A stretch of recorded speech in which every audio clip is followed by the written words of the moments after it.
Assalamualaikum warahmatullahi wabarakatuh. Saya Ahmad Ansari dari jurusan Pendidikan Bahasa Arab. Ingin memenuhi tugas dari mata kuliah Sejarah Peradaban Islam, dosen pengampu Ustaz Hashim Amrullah. Di sini saya sedang berada di salah satu masjid, yaitu Masjid Al-Mukarramah atau biasa disebut dengan Masjid Masjid Keramat Banu Wahalat. Masjid ini terletak di Desa Banu Wahalat Kiri, Kecamatan Tapin Utara, Kabupaten Tapin. Dan jaraknya dari ibu kota provinsi Kalimantan Selatan Banjarmasin yaitu kurang lebih sekitar 120 km.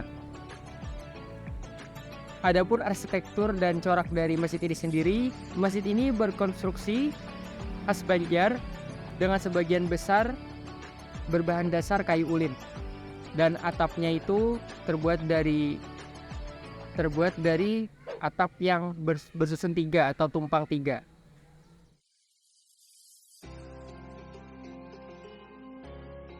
Masjid ini juga menjadi bangunan yang dilindungi dan menjadi cagar budaya dan wisata religi yang ada di Kabupaten Tapin, Kecamatan Tapin Utara, Kalimantan Selatan ini sendiri. Masjid ini juga dilindungi oleh UUD nomor 11 tahun 2010, pasal 66 dan juga pasal 105.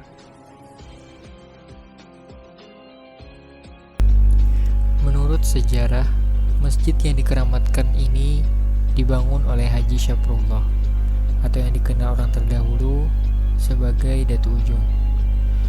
Beliau adalah seorang waliullah yang memiliki karomah.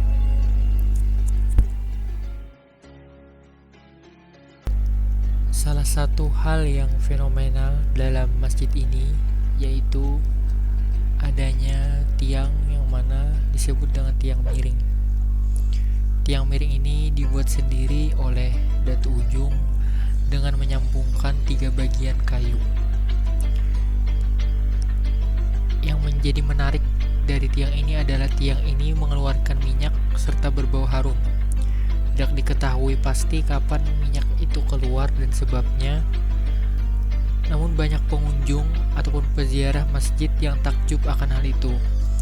Bahkan mereka berebut mengelus sebuah tiang berminyak ini dengan kapas, tisu, hingga lembaran uang kertas untuk mengambil berkat dari bekas tangan beliau. Berbagai niat dan permintaan juga diutarakan. Datu Ujung juga berpesan apabila ada orang yang berziarah ke masjid ini, walaupun ia tidak bertemu dengan beliau, namun tetap bisa melihat peninggalan dari Datu Ujung yang sampai sekarang masih ada di masjid itu.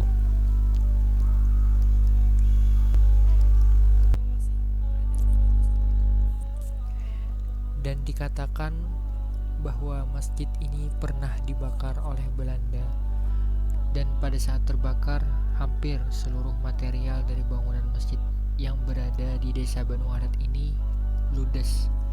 Dan pada saat itu yang tersisa hanya satu tiang, yang mana tiang yang telah dibuat oleh Datu Ujung,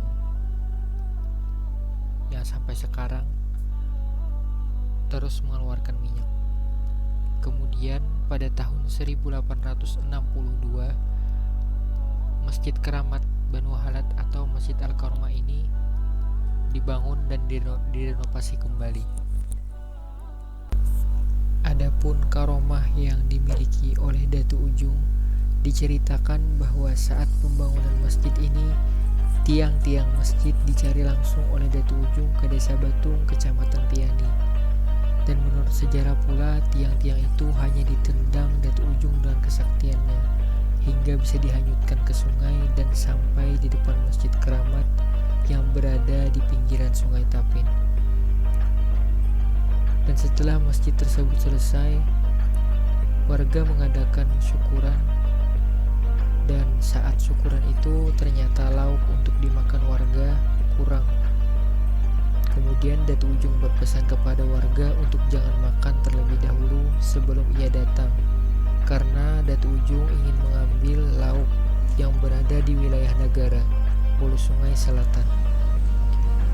Warga pun tidak percaya karena mengingat jarak antara Banu Wahalat itu mustahil kalau harus menunggu Datu Ujung kembali dalam waktu yang singkat. Dan walhasil warga pun makan terlebih dahulu. Dan pada saat itu Datu Ujung muncul dengan membawa banyak lauk.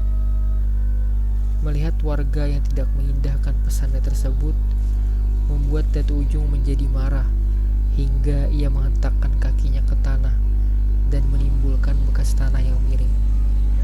Hingga sekarang bekas pijakan tanah tersebut masih ada di Masjid Al-Karomah yang berada di bagian pojok kanan masjid.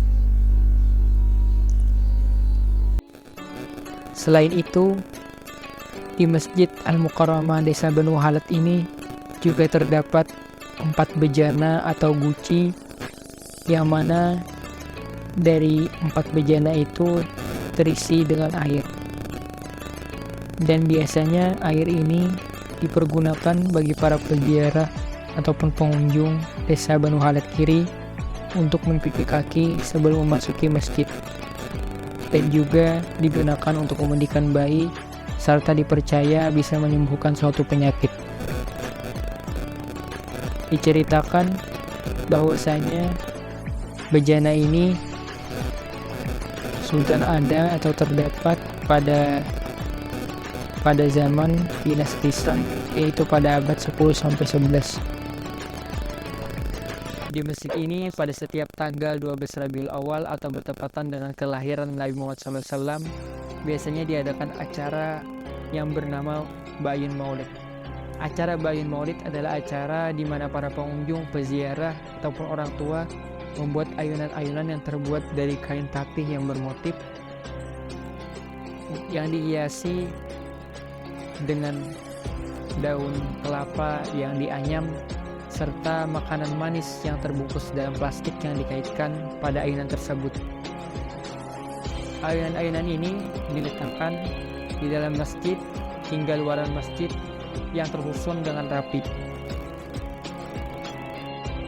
Dan dikatakan bahwa Ba'yun Maulid ini adalah hasil dari akulturasi budaya antara budaya lokal dengan budaya Islam.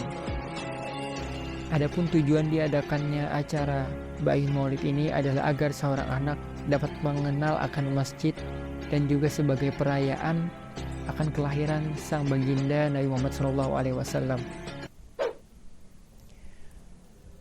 Bukan hanya seorang anak yang diperbolehkan untuk berpartisipasi dalam acara Ba'yun Maulid ini, namun juga seorang remaja sampai orang dewasa pun diperbolehkan untuk ikut berpartisipasi dalam acara Ba'yun Maulid yang diadakan di Masjid Keramat Banu Halat ini.